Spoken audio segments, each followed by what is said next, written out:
আমরা তো কোরআনের তাফসীর শুনি শরীয়তের দৃষ্টিভঙ্গি নিয়ে, এই কারণে আত্মার বিষয়গুলি সেখানে আলোচনা হয়। আপনারা কি মনে করেন আল্লাহ শুধু কোরআনে শুধু শরীয়ত শিক্ষা দিয়েছেন না তরিকত?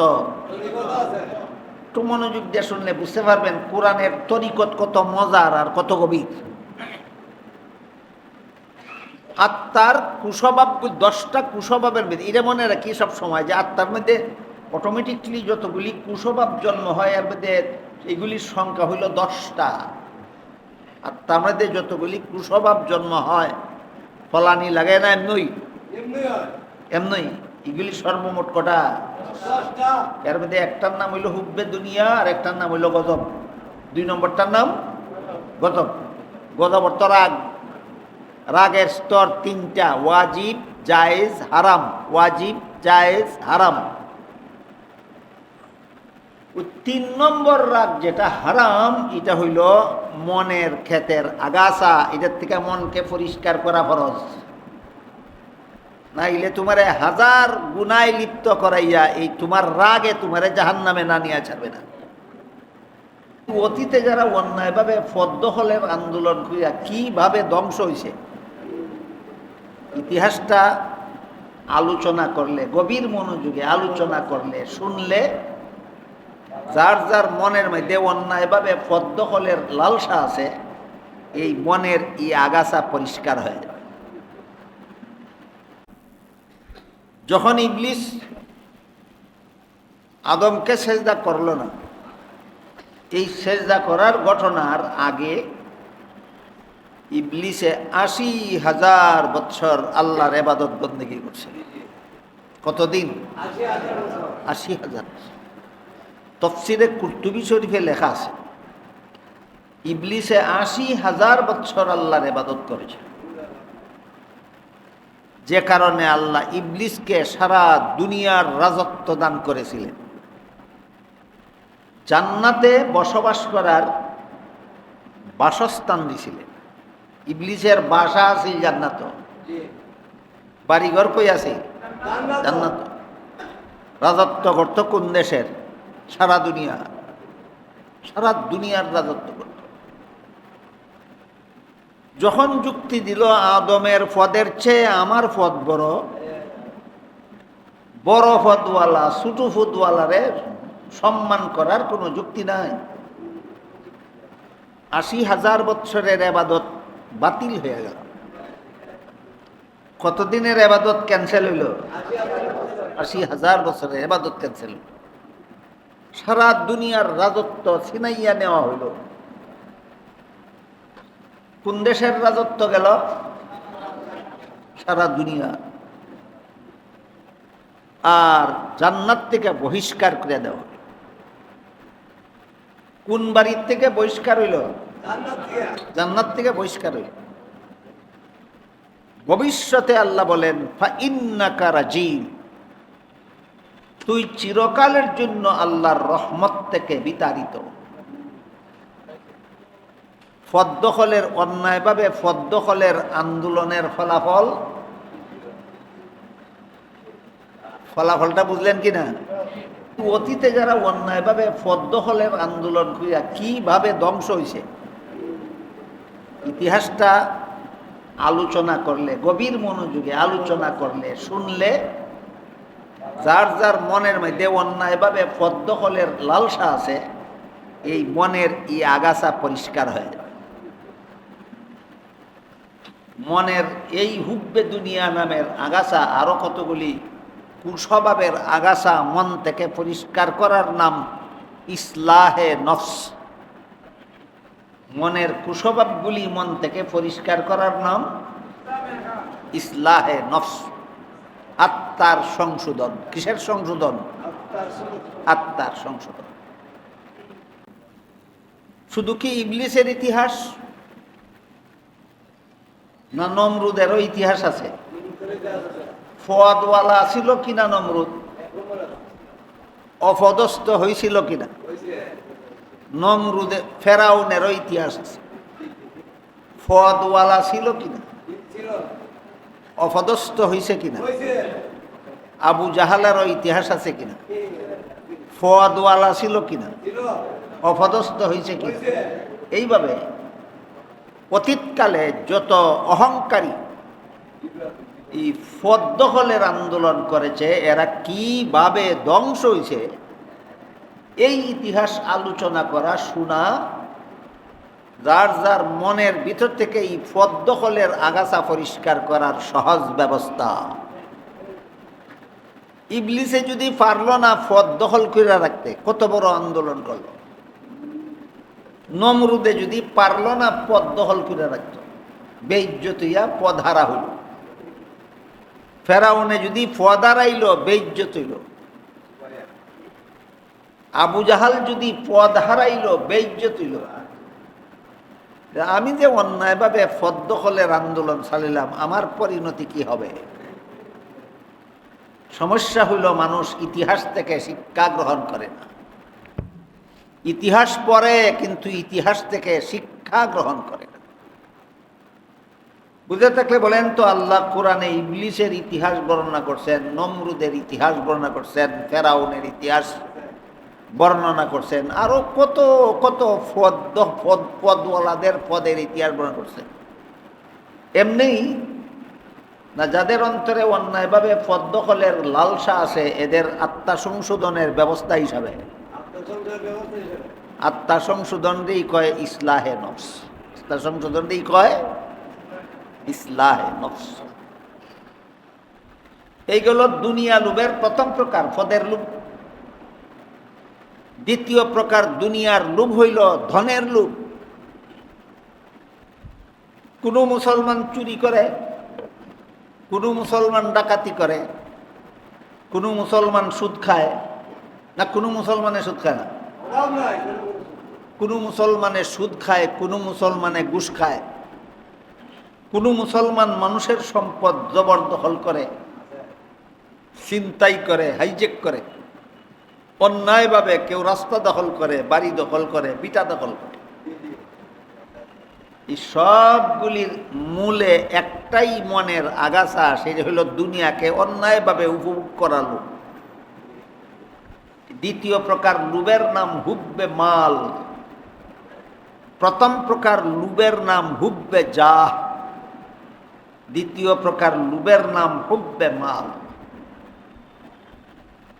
এই মালের লোভ, দুনিয়ার মাল অন্যায়ভাবে গ্রহণ করার লোভ নামের আগাছা যার অন্তরে ফলছে, তার চুরি না করে শান্তি নাই, ডাকাতি না করে শান্তি নাই, সুদ না খাইয়া শান্তি নাই, ঘুষ না খাইয়া শান্তি নাই, মদ না খাইয়া শান্তি নাই, তার মানুষের সম্পত্তি অন্যায়ভাবে গ্রহণ না করিয়া শান্তি নাই, মানুষ না ঠকাইয়া শান্তি নাই।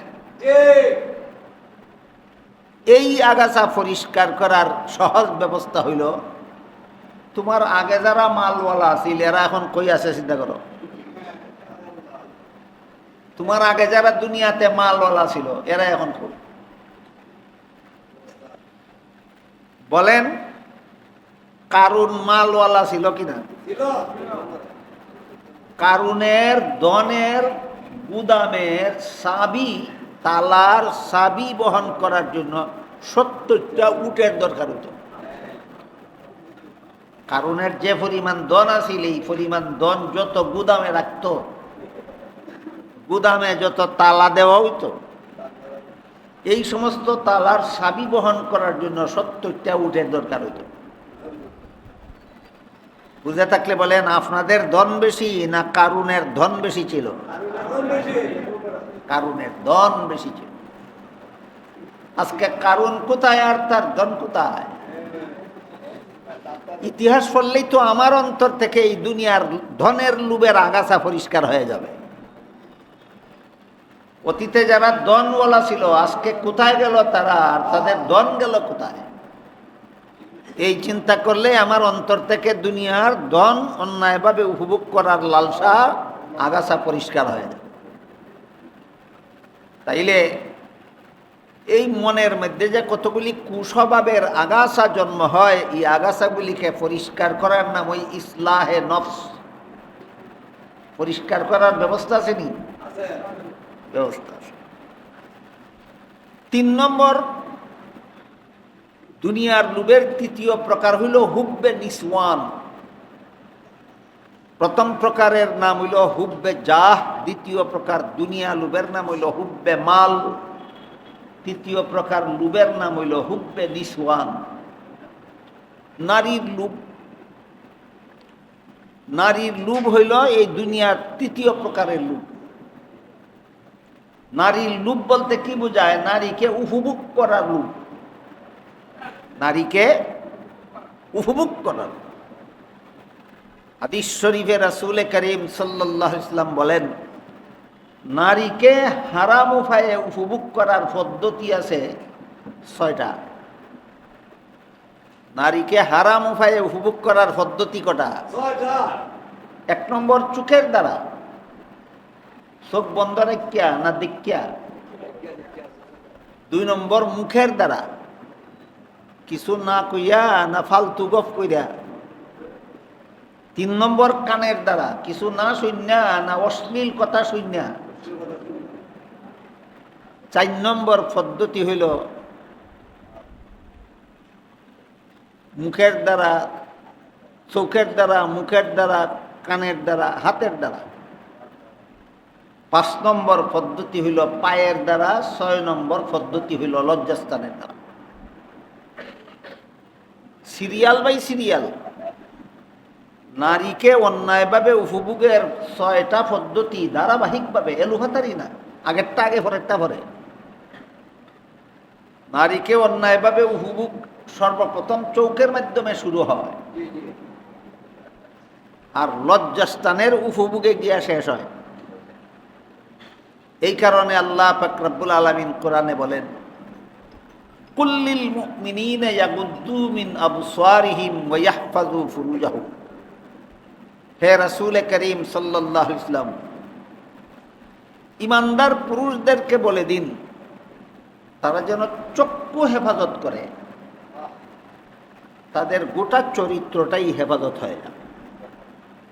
চৌকের হেফাজতের দ্বারা চরিত্র হেফাজত হয়। আর চোখ হেফাজত করার একটা সহজ ব্যবস্থা আল্লাহ কোরআনে বলে দিয়েছেন, রাস্তায় চলার সময় ডাইনে বামে সামন দিকে তাকাইও না, নিচের দিকে তাকাইয়া পর চলো। আমি যদি নিচের দিকে যেখানে কদম ফালাই সেখানে চাইয়া চাইয়া যদি আমি পথে হাঁটি, আমার ডাইনে দিয়া বায়ে দিয়া সামনে দিয়া কোনো বেপরদানারি চলে গেলেও আমার চোখে পড়বেই না, চোখে পড়বেই না। হারাম উপায়ে উপভোগের সুযোগই আসবেন। এই নারীকে উপভোগ করার মতো লালসার থেকে, এই আগাছার থেকে মনকে পরিষ্কার করার একেবারে সর্বপ্রথম প্রাথমিক ব্যবস্থাটা আল্লাহ কোরআনে বলে দিয়েছেন, নিচের দিকে তাকাইয়া রাস্তা চলে।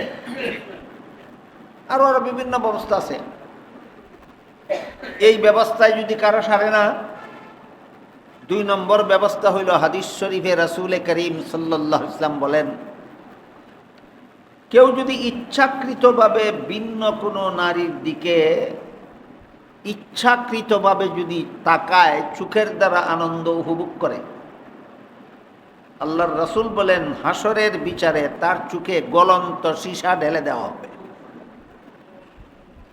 যখনই আমার সামনে বেপরদা নারী পড়বে, তখনই আমি ওই হাদিসটার কথা মনে করবো যে আল্লাহ রাসূল বলছেন সীসা গালাইয়া চোখে ঢাইলা দেব। আপনারা বলেন তো, সীসা গোয়ালে কি ঠান্ডা হইলে না আগুনের মতো গরম হইলে? আগুনের মতো গরম হইলে সীসা গলে, এইরকম গলন্ত সীসা চোখে ঢেলে দেওয়া হবে। রাসূলের সেই হাদিস আমি যদি স্মরণ করি, রাসূলের সেই হাদিস আমার চক্ষুকে বেপরদা নারী থেকে ফিরে যাবে। এটা হলো হুব্বে নিসওয়ান, নারীর রূপ থেকে মনের ক্ষেতের এই আগাছা পরিষ্কার করার বিভিন্ন ব্যবস্থা। এর মধ্যে এই 1-2টা ব্যবস্থা আপনাদের সামনে পেশ করলাম। এই পর্যন্ত মনের সর্বমোট 10টা কুস্বভাবের মধ্যে একটা কুস্বভাবের আলোচনা হইল। কুস্বভাবটার নাম হুব্বে দুনিয়া। মনের মধ্যে কতগুলি কুস্বভাব অটোমেটিকলি জন্ম হয়, এইগুলির থেকে মনকে পরিষ্কার করার নাম আত্মার সংশোধন। এগুলির থেকে মনকে পরিষ্কার করার নাম আত্মার সংশোধন। এই সমস্ত কুস্বভাবের মধ্যে থেকে একটা কুস্বভাবের নাম এতক্ষণ যেটা আলোচনা হইল, হুব্বে দুনিয়া। এটা 3 প্রকার। হুব্বে দুনিয়া 3 প্রকার। একটা নাম হইল হুব্বে জাহ, একটা হুব্বে মাল, একটা হুব্বে নিসওয়ান। এরকম আরো 9টা কুস্বভাব আছে। একটা একটা করে মনের সবগুলি কুস্বভাব থেকে মনকে পরিষ্কার করার নাম ইসলাহে নফস। যে জলসার মধ্যে এই ব্যবস্থাগুলি বলে দেওয়া হয়, এই জলসার নাম হইল ইসলাহি জলসা। এখন বলেন কিসের ইসলাহ, কিসের সংশোধন? আত্মার সংশোধন। আমি কি আপনাদেরকে বুঝাইতে পারলাম আত্মার ভুল কোথায়, সংশোধন কিভাবে হয়? এই কুস্বভাবগুলি হইল আত্মার ভুল। এক একটা ভুলের সংশোধনের এক একটা ব্যবস্থা আছে। আত্মার মধ্যে যে সমস্ত কুস্বভাবের জন্ম হয়, এর মধ্যে 2 নম্বর কুস্বভাবের নাম হইল গজব। 2 নম্বর কুস্বভাবের নাম গজব। গজব শব্দের বাংলা অর্থ হইল রাগ। গজব শব্দের বাংলা অর্থ হইল রাগ। একজনে আরেকজন উঠে বদ্ধ দেয়, কয়ের উঠে আল্লাহর গজব পড়ুক। গজব অর্থ আল্লাহর রাগ পড়ুক। আল্লাহ যার উপরে রাগ হয় এর পরিণতি ফেরাউনের মতো হয়। আল্লাহ যার উপরে রাগ হয় তার পরিণতি নমরুদের মতো হয়। আল্লাহ যার উপরে রাগ হয় তার পরিণতি আবু জাহালের মতো হয়। আল্লাহ যার উপরে রাগ হয় তার পরিণতি ইবলিসের মতো হয়। এই কারণে কেউ যদি কারোর উপর খুব বেশি রাগান্বিত হয়, কয় আমি রাগ হইয়া তোরে কিছু করতে পারলাম না, আল্লাহর গজব পড়ুক তোর উপরে, আল্লাহ নিজে রাগ হোক তোর উপরে। গজব শব্দের অর্থ হইল রাগ। এই রাগের 3টা স্তর আছে। রাগ যে আত্মার আগাছাগুলির মধ্যে, কুস্বভাবগুলির মধ্যে একটা কুস্বভাব। রাগের 3টা স্তর আছে। এক প্রকারের রাগ আছে, এটা মুমিন মুসলমানের অন্তরে থাকা ওয়াজিব, না থাকলে তোমার ঈমান নষ্ট হবে। এটা এক প্রকারের রাগ। আরেক প্রকারের রাগ আছে, তোমার অন্তরে থাকলেও গুনাহ নাই, না থাকলেও গুনাহ নাই, এটা দেখো জায়েজ। দ্বিতীয় প্রকারের রাগ জায়েজ। তৃতীয় প্রকারের রাগ হারাম। 3 নম্বর রাগ যেটা, এটা হইল আত্মার আগাছা। আমার কথা বুঝে থাকলে বলেন রাগ কত প্রকার? প্রথমটা ওয়াজিব, দ্বিতীয়টা জায়েজ, তৃতীয়টা হারাম। প্রথমটা ওয়াজিব, দ্বিতীয়টা জায়েজ, তৃতীয়টা হারাম। এখন বলেন আত্মার আগাছা কত নম্বরটা? 3 নম্বরটা। যেই রাগ হারাম সেটা আত্মার কুস্বভাব। এই কুস্বভাব থেকে আত্মা পরিষ্কার করার চমৎকার ব্যবস্থা আল্লাহ কোরআনে বাতাইয়া দিয়েছেন। আমরা তো কোরআনের তাফসীর শুনি শরীয়তের দৃষ্টিভঙ্গি নিয়ে। এই কারণে আত্মার বিষয়গুলি সেখানে আলোচনা হয়। আপনারা কি মনে করেন আল্লাহ শুধু কোরআনে শুধু শরীয়ত শিক্ষা দিয়েছেন, না তরিকত? একটু মনোযোগ দিয়ে শুনলে বুঝতে পারবেন কোরআনের তরিকত কত মজার আর কত গভীর।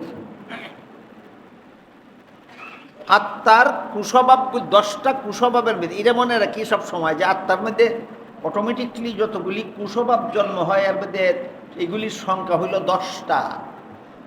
আত্মার মধ্যে যতগুলি কুস্বভাব জন্ম হয়, ফলানি লাগে না এমনই এমনই, এগুলি সর্বমোট কটা? এর মধ্যে একটার নাম হইল হুব্বে দুনিয়া, আর একটার নাম হইল গজব।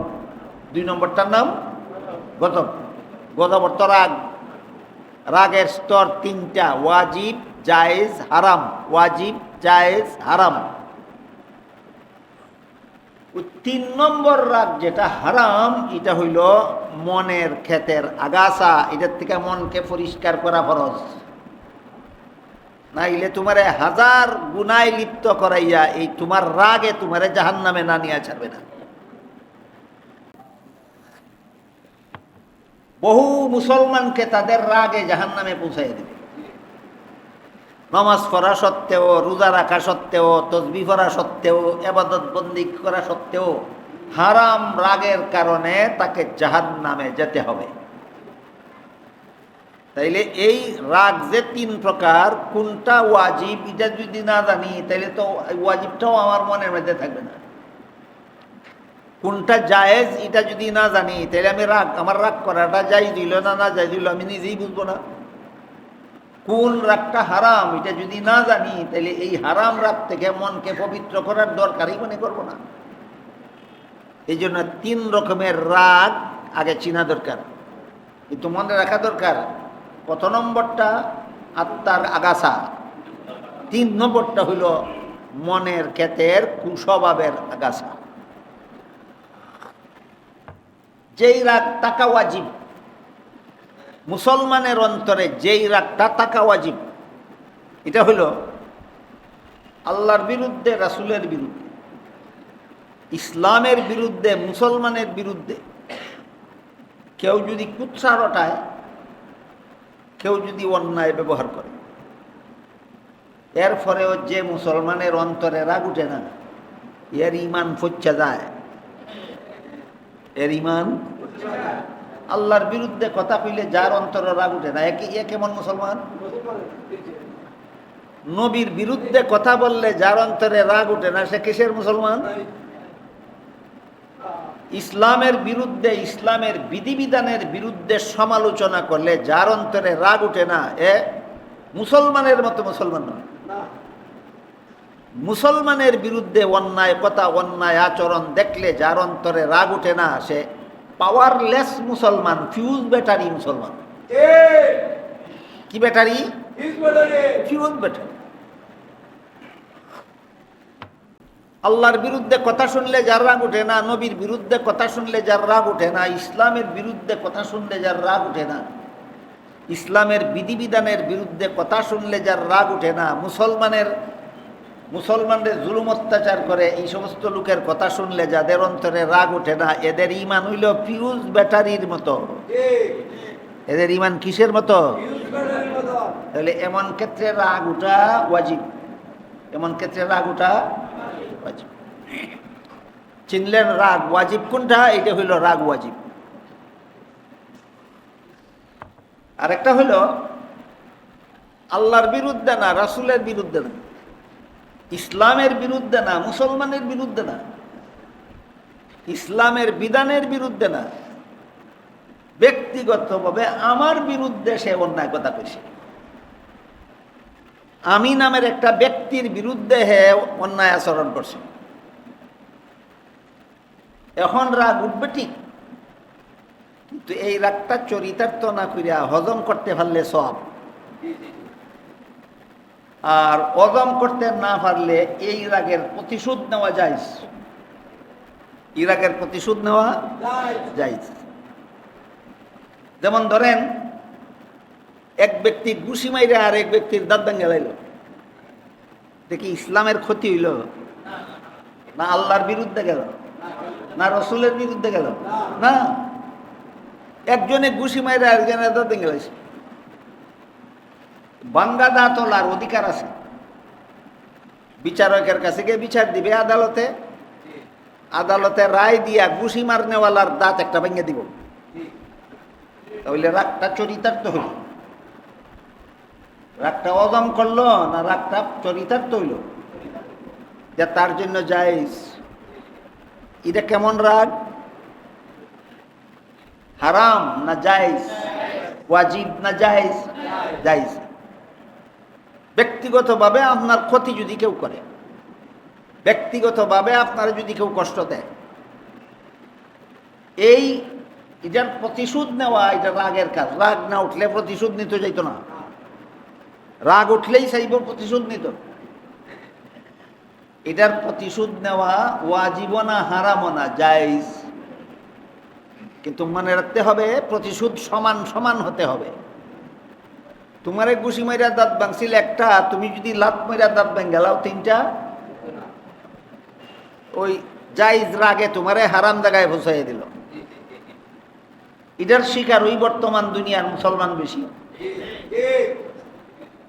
বাজারও এক বেটার ধাক্কা আর এক বেটার শরীর লাগি হয়ে গেছিল গা। হ্যাঁ বেটায় ফালতে এমারে দিছে কুশিয়ার নাকের বদনা চিলালেছে। সমানে সমান না আকাশ পাতাল ব্যবধান। জায়েজ রাগের চরিতার্থ করতে গিয়া যে পরিমাণ আঘাত তোমারে করছে এর থেকে বেশি আঘাত করা, যে পরিমাণ ক্ষতি তোমারে করছে এর থেকে বেশি ক্ষতি করা, এটা আবার হারাম। এটা আবার হারাম, বেশিটা হারাম। এই ব্যাপারে এক হাদিস আছে বড় চমৎকার। এক হাদিসে উল্লেখ আছে, একজন সাহাবী রাসূলে করিম সাল্লাল্লাহু আলাইহি ওয়াসাল্লামের খেদমতে গিয়া বলেন, ওগো আল্লাহর রাসূল, আমার একটা দোকান আছে, দোকানের মাল বেচা কিনা করার জন্য আমি একটা গোলাম দোকানে দায়িত্ব দিয়ে রাখছি। গোলামে আমার দোকানের মাল বেচা কিনা করে। আমি যখন দোকানে থাকি না তখন সে আমার দোকানের মাল চুরি করে। আর আমিও যেদিন দরদাম পারি এদিন আমি তার ইচ্ছা মতো ফিটা দিই। হে আমার মাল চুরি করে আর আমি হেরে দরলে ফিটা দিই, তাহলে হেও আমার ক্ষতি করে, আমিও হেরে কষ্ট দিই। আমরা দুইজনের বিচার হাসরের মাঠে কিভাবে হবে? এই হাদিসটা বর্তমান সমাজের সব মুসলমানের বুঝে রাখা দরকার। রসুলের কাছে রসুলের একজন সাহাবী বললেন, আমার দোকানের মাল গোলামে চুরি করে, সে করে আমার ক্ষতি, আর ধরতে পারলে আমি তার ইচ্ছা মতো পিঠাই, আমি করি, আমি তারে দেই কষ্ট, হেও আমার ক্ষতি করে, আমিও হরে কষ্ট দিই। আমরা দুজনের বিষয়টা কিয়ামতের দিন কেমনে কেমনে হবে? রাসূল করিম সাল্লাল্লাহু আলাইহি ওয়াসাল্লাম বলেন, সে তোমার দোকানের যে পরিমাণ মাল চুরি করে, এই পরিমাণ মাল চুরি করার কারণে আল্লাহর দরবারে যে পরিমাণ শাস্তির যোগ্য হইল, এটা তো কেউ জানে না। কি পরিমাণ মাল চুরি করলে পরকালে আল্লাহ কি পরিমাণ শাস্তি দিবেন, এটা তো কেউ জানে না। শাস্তির পরিমাণটা তো তুমি জানো না। কাজে তুমি যে ফিটাটা দাও, ফিটাটা যদি শাস্তির সমান সমান হয়, তাহলে হাসরের মাঠে তোমরা দুজন খালাস, কারো কাছে কারো কোনো ভাবনা নাই। তোমার যে পরিমাণ মাল চুরি করছে, তুমি এই পরিমাণ সাজা তারে দুনিয়ায় তুই দিলাইছ, তার কাছেও তোমার কোনো দাবি নাই, তোমার কাছেও তার আর কোনো দাবি নেই। আর যদি তোমার যে পরিমাণ মাল চুরি করলো, এর দ্বারা সে আল্লাহর দরবারে যে পরিমাণ শাস্তির যোগ্য হয়েছিল, তোমার ফিটাটার পরিমাণ যদি এর থেকে কম হয়, বাকিটা তুমি পরকালে আল্লাহর বিচারে পাইবা। আর তোমার ফিটার পরিমাণ যদি শাস্তির পরিমাণ থেকে বেশি হয়, দুনিয়াতে তোমার দোকানের মালও গেল, আর কিছু যে বেশি ফিটাইছ এটার বদলা তোমার সোয়াব বজাইব, হেরে তোমার সোয়াব দেয়া দিতে হইব। সাহাবী বলেন, ওগো আল্লাহর রাসূল, কত হিসাব নিকাশের আমার দরকার নাই, আমি গোলামরা আজাদ করে দিলাম, তবুও কিয়ামতের দিন আমার কাছে তার যেন কোনো ভাবনা না থাকে। ওই যে নিজের হক সাইডে দিলেন, রাগ আসিল এই কারণে ফিটাইতেন, এখন সমূলে গোলামরি আজাদ করে দিলেন। কেন? আমার ফিটার পরিমাণ যদি বেশি হইয়া থাকে তাহলে এই রাগটা হারাম হবে। এই হারাম রাগটা যে ৩ নম্বর পর্যায়ের রাগ, এই রাগটা হইল হারাম। যে পরিমাণ রাগের কারণে কারো উপর জুলুম করা হয়, এই পরিমাণ রাগ হারাম। যে পরিমাণ রাগের কারণে কারো কাছ থেকে ন্যায্য পাওনা উসল করা হয়, এই পরিমাণ রাগ জায়েজ। আল্লাহর বিরুদ্ধে, রাসূলের বিরুদ্ধে, ইসলামের বিরুদ্ধে, মুসলমানের বিরুদ্ধে কথা বললে যে রাগ ওটা ওয়াজিব। রাগ ৩ প্রকার বুঝে আসলো? এবার বলেন কোন রাগটা হারাম? যে রাগের ফলাফল জুলুম, যে রাগের কারণে একজন মানুষ আর একজন মানুষের উপর জুলুম করে, অত্যাচার করে, অবিচার করে, সেই রাগটা হারাম। এই হারাম রাগের আগাছার থেকে মনকে পরিষ্কার করার ব্যবস্থা আল্লাহ কোরআনে শিক্ষা দিয়েছেন। হালাল রাগ চরিতার্থ করো না, তবে এই হারাম রাগের প্রতিশোধ নেওয়ার থেকে মনে ক্ষেতের আগাছা পরিষ্কার হয়ে যাবে। কথাটা বোঝার জন্য একটা ঘটনা আছে কোরআনে, সেই ঘটনাটা রাখবে। রাসূল করিম সাল্লাল্লাহু আলাইহি ওয়াসাল্লামের বিবিগণের মধ্যে সবচেয়ে মহব্বতের বিবি ছিলেন হযরত আয়েশা রাদিয়াল্লাহু আনহা। আয়েশা ছিলেন সবচেয়ে বেশি মহব্বতের বিবি নবীর।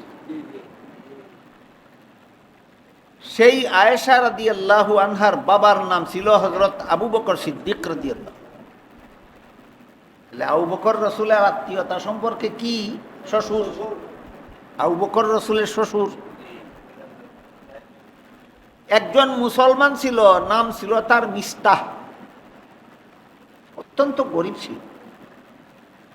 রাসূলের শ্বশুর আয়েশার বাবা আবু বকরের সাহায্য সহযোগিতায় তার সংসার চলে। বলেন মিস্তাহ একজন মুসলমান, গরিব হওয়ার কারণে তার সংসার চলে কার সাহায্যে? আবু বকরের সাহায্যে। একবার কুখ্যাত মুনাফিক আব্দুল্লাহ ইবনে উবাই ইবনে সুলুল নবীর বিবি আয়েশার চরিত্রের বিরুদ্ধে অপবাদ দিল। সমাজে প্রচার করতে লাগলো নবীর বিবি আয়েশা চরিত্রহীন। এই কথা যে বলবে, এই কথা যে মনোযোগ দিয়ে শুনবে, প্রতিবাদ করবে না, এই কথা যে গ্রহণ করবে, সাথে সাথে বেঈমান। নবীর বিবি আয়েশা চরিত্রহীন যে কইব হে বেঈমান, যে শূন্য প্রতিবাদ করবে না সে বেঈমান, যে বিশ্বাস করবে সেও বেঈমান। এই নবীর বিবি আয়েশার বিরুদ্ধে কুখ্যাত মুনাফিক ইবনে সুলুল সমাজ প্রচার করতে লাগলো নবীর বিবি আয়েশা চরিত্রহীন। ওই যে মিস্তা আবু বকরের সাহায্যে যার সংসার চলে, শূন্য শূন্য এই বেটাও আয়েশার বিরুদ্ধে বদনাম গাওয়াত লেগে গেছে। শেষ পর্যন্ত আল্লাহ পাক রব্বুল আলামিন কোরআনের সূরায়ে নূর নাজিল করে। আয়েশার চরিত্র পবিত্র। ইবনে সুলুলে যে তার বিরুদ্ধে বদনাম রটাইছে, হে আসলেই মুসলমান না, হে মুনাফিক। কিন্তু মিস্তা তুমি তো মুসলমান, তুমি মুসলমান হইয়া মুনাফিকের কথায় নবীর বিবির বিরুদ্ধে বদনাম রটাইলে কেন? এই জন্য মিস্তাকে বেত বেত বেত আল্লাহর হুকুমে বেত লাগানি হইল ৮০টা। কটা বেত? ৮০টা বেত। মিস্তা কান্নাকাটি করিয়া তওবা করলেন আল্লাহর দরবারে, বেত খাইলেন, তওবাও করলেন, আল্লাহ মাফ করে দিলেন। বিস্তা যেহেতু মুনাফিক না, বিস্তা মুসলমান, না বুঝে সরল মনে মুনাফিকের কথায় আয়েশার বিরুদ্ধে অপপ্রচারে লাগছিলেন। আল্লাহ যখন সংশোধন করে দিলেন, মিস্তা সংশোধন হইয়া গেলেন, বেত খাইলেন, তওবাও করলেন, আল্লাহ মাফ করে দিলেন। বলেন মিস্তা গুনাহগার রইলেন না মাফ হইয়া গেল? মাফ হইয়া গেল। কিন্তু আবু বকরের রাগ গেল না। ওই শুনুন, তোর বেটা সংসার চলে আমার টেকায়, আর তুই আমার মেয়ের চরিত্রের বিরুদ্ধে সমাজে বদনাম রাখাইছস, যা দিবার দিছি আর দিতাম না। সাহায্য বন্ধ করে দিলেন, সাহায্য বন্ধ করে দিলেন। এটা অধিকার আছে আবু বকর। তুমি গরিব, আমি দয়া করিয়া দান করি, আমার দানে তোমার সংসার চলে। আমি মনে চাইলে দিব, না চাইলে না দিব, এটা আমার ব্যাপার। বলেন দান করা কি আবু বকরের জন্য ফরজ ছিল না ইচ্ছা ছিল? ইচ্ছা দিন। তা আমি ইচ্ছা, যদিন ইচ্ছা হয়েছে দিছি, এখন আমার ইচ্ছা নাই, তোমার দিতাম না। তুমি আমার মেয়ের বিরুদ্ধে বদনাম রয়েছে, আমি দিতাম না। এই সাহায্য বন্ধ করে দেওয়াটা আবু বকরের জন্য না জায়েজ ছিল, না জায়েজ ছিল। এই রাগ চরিতার্থ করা ছিল দ্বিতীয় প্রকারের রাগ, আবু বকরের জন্য জায়েজ ছিল। কিন্তু এটাকে কন্ট্রোল করার জন্য আল্লাহ পাক রব্বুল আলামিন ব্যবস্থা বাতাইয়া দিলেন। হারাম রাগকে কন্ট্রোল করার জন্য ব্যবস্থা হইল হালাল রাগ চরিতার্থ করতে যাইও না। এই মর্মে আল্লাহ কোরআনে আয়াত নাযিল করে বলেন, আতুহিব্বুনা আন ইয়াগফিরাল্লাহু লাকুম। এর মর্ম হইল, হে মুমিন মুসলমানেরা, যার বিরুদ্ধে তোমার রাগ যে পরিমাণ চরিতার্থ করা তোমার জন্য হালাল, এটা যদি চরিতার্থ না করো, নিজের রাগটার যদি দমন করে রাখতে পারো, কন্ট্রোল করে রাখতে পারো, হালাল রাগ, তবে তোমার পক্ষে সম্ভব হবে হারাম রাগ থেকে বেঁচে থাকা। যারা হালাল রাগরে কন্ট্রোল করতে পারে, এরা হারাম রাগ থেকে বাঁচতে পারে। আর হালাল রাগরে কন্ট্রোল করার এত চমৎকার ব্যবস্থা দিয়েছেন আল্লাহ কোরআনে। বলছেন যার উপরে তোমার রাগ উঠছে তুমি ইচ্ছা করলে প্রতিশোধ নিতে পারো। প্রতিশোধ নেওয়ার আগে চিন্তা করো আল্লাহর দরবারে তোমার জীবনে কি কোনো অপরাধ নাই? কি বলেন? আল্লাহর দরবারে আমাদের কোনো অপরাধ নাই? তা আল্লাহ যদি রাগ হইয়া তোমার প্রতিশোধ দেন, তোমার দশাটা কি হইব? যখন আরেকজনের উপরে তোমার রাগ উঠলো, ইচ্ছা করলে তুমি রাগ পরিশোধ নিতে পারো, জায়গা আছে তোমার জন্য। এই রাগকে কন্ট্রোল করার ব্যবস্থা শিক্ষা দিয়া, মনের এই আগাছা পরিষ্কার করার ব্যবস্থা শিক্ষা দিয়ে আল্লাহ বলেন ঠিক সেই মুহূর্তে তুমি চিন্তা করো আল্লাহর দরবারে তোমার অনেকগুলি অপরাধ আছে, আল্লাহরও কিন্তু রাগ আছে। তুমি যে একবারে তোমার সাথে অন্যায় ব্যবহার করছে দিকে তুমি রাগ চরিতার্থ করতে সিদ্ধান্ত নিছ, আল্লাহর সাথে যত অপরাধ আছে সেইগুলির প্রতিশোধ যদি আল্লাহ তোমার কাছ থেকে নেন, তোমার অবস্থাটা কি হবে? কাজেই তোমরা যদি চাও যে আল্লাহর দরবারের অপরাধ প্রতিশোধ না নিয়ে আল্লাহ তোমারে ক্ষমা করুক, তাইলে তুমিও বন্দার অপরাধের প্রতিশোধ না নিয়ে বন্দারে ক্ষমা করো। এলো হারাম রাগ থেকে নিজের মনকে কন্ট্রোল করার, হারাম রাগ থেকে মনের ক্ষেতের আগাছা পরিষ্কার করার এই ব্যবস্থা আল্লাহ নিজে কোরআনে শিক্ষা দিচ্ছেন।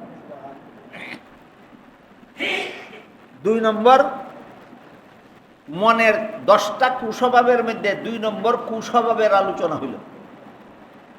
1 নম্বর কুস্বভাবের নাম ছিল হুব্বে দুনিয়া। এটার থেকে মনরে পরিষ্কার করার ব্যবস্থা বাতাইয়ে দেওয়া হয়েছে। বলেন হুব্বে দুনিয়া, দুনিয়ার লুপ থেকে মনরে পরিষ্কার করার ব্যবস্থা কি? অতীতে যত দুনিয়াদার দুনিয়াতে ছিল এদের শেষ পরিণতির ইতিহাস পড়ো। অতীতে যত দুনিয়া লুবি ছিল দুনিয়াতে, এদের শেষ পরিণতি কি হয়েছিল ইতিহাস পড়ো, তোমার অন্তর থেকে দুনিয়ার লুপ দূর হয়ে যাবে। 2 নম্বর মনের ক্ষেতের 2 নম্বর আগাছার নাম হইল গজব রাগ। যে রাগের ফলাফলে জুলুম করে মানুষ একজনে আরেকজনে, এই রাগ হারাম। এটা মনের একটা কুস্বভাব। বলেন আপনারা যে সমাজে বাস করেন, এই সমাজে কোনো মুসলমানের উপর জুলুম করে কিনা? খুশি হইয়া না রাগ হইয়া? আমার কথা বুঝে থাকলে বলেন এই রাগটা হালাল না হারাম? এই রাগটা হারাম। যে কন্ট্রোল করার ব্যবস্থা হইল, তুমি যার উপরে রাগ হইছ প্রতিশোধ নিবা ইচ্ছা করছো, আল্লাহর কাছেও তো তোমার অপরাধ আছে, আল্লাহরও তো তোমার উপরে রাগ আছে। আল্লাহ যদি তোমার কাছ থেকে প্রতিশোধ নেয় তাহলে তোমার কি দোষ হবে চিন্তা করো। আল্লাহর প্রতিশোধ থেকে যদি নিজেকে বাঁচাইতে চাও তাহলে আরেকজনের প্রতিশোধ থেকে নিজেকে ফিরাও। এটা হলো হারাম রাগ নামের আগাছা মন থেকে পরিষ্কার করার ব্যবস্থা। 2 নম্বর কুস্বভাবের আলোচনা হইল। 2 নম্বর কুস্বভাব হইল হারাম রাগ। মনের ক্ষেতের মধ্যে যত কুস্বভাবের আগাছা জন্ম হয়, এর মধ্যে 3 নম্বরটার নাম হইল আমিত্ব। 3 নম্বরটার নাম আমিত্ব। এটারে আরবিতে কয় আনানিয়ত, বাংলায় কয় আমিত্ব। এটাও হারাম। নিজেরে নিজে বড় মনে করা, নিজেরে নিজে যোগ্য মনে করা, নিজেরে নিজে মর্যাদাশালী মনে করা, ধ্বংস কইরা ছেড়ে মানুষকে এই রোগে এই আগাছায়। এই আমিত্বটাকে বাংলায় অহংকার বলা হয়, আরবিতে বলে আনানিয়ত। বাংলায় একটা শব্দ হইল আমিত্ব আর একটা হইল অহংকার। বলেন অহংকার মনের কত নম্বর কুস্বভাব? 3 নম্বর কুস্বভাবের নাম অহংকার। এই অহংকারের 4টা স্তর আছে। অহংকারের কটা স্তর আছে? 4টা স্তর আছে। প্রথম স্তরের নাম হইল উজব। তরিকতের ভাষায় উজব কয়। আমরা সমাজত তরিকতের কোনো চর্চা নাই, আছে তরিকত ফেডারেশন। ফেডারেশনের তরিকত হাসিল হয় না, মেহনতের তরিকত হাসিল হয়। তরিকত ফেডারেশনে অর্জন হয় না মেহনতে? আচ্ছা, আমরা যদি সবে মিললে একটা উজু ফেডারেশন বানাই আর কোনোদিন আত্মুখ নাদিমের কাজে লাগবে না, ঠিক তেমনিভাবে মনের কুস্বভাবগুলি পরিষ্কার করার মেহনত না করলে তরিকত ফেডারেশনে কোনো গুড়ার ডিমের তরিকত হাসিল হবে না।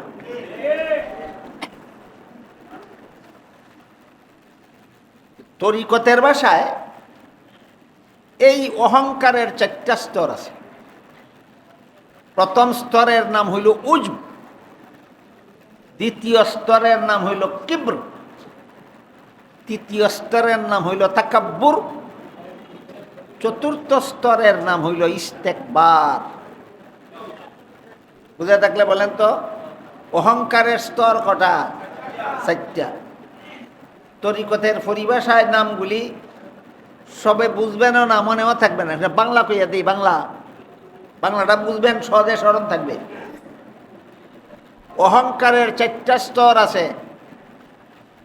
প্রথম স্তরের অহংকারের নাম হইল অহংকারের বীজ, দ্বিতীয়টার নাম অহংকারের চারা, তৃতীয়টার নাম অহংকারের গাছ, চতুর্থটার নাম অহংকারের ফসল।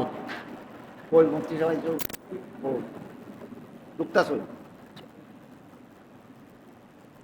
বলেন অহংকারের স্তর কটা? পয়লাটার নাম বীজ, দ্বিতীয়টার নাম চারা, তৃতীয়টার নাম গাছ, চতুর্থটার নাম ফসল। এই 4টা স্তরের পরিচয় হাসিল করার পদ্ধতি আছে এবং এই আগাছাগুলি মন থেকে পরিষ্কার করারও পদ্ধতি আছে। ইনশাআল্লাহ অন্যদিন আমি সুযোগ পাইলে অহংকারের 4টা স্তর এবং এইগুলির থেকে আত্মারে পরিষ্কার করার পদ্ধতি ইনশাআল্লাহ বলে দিব, আমাকে স্মরণ করাইবেন। ওয়া আখিরু দাওয়ানা আলহামদুলিল্লাহি রাব্বিল আলামিন। আমি আপনার ইন্তজার আলী সময় কাটাই।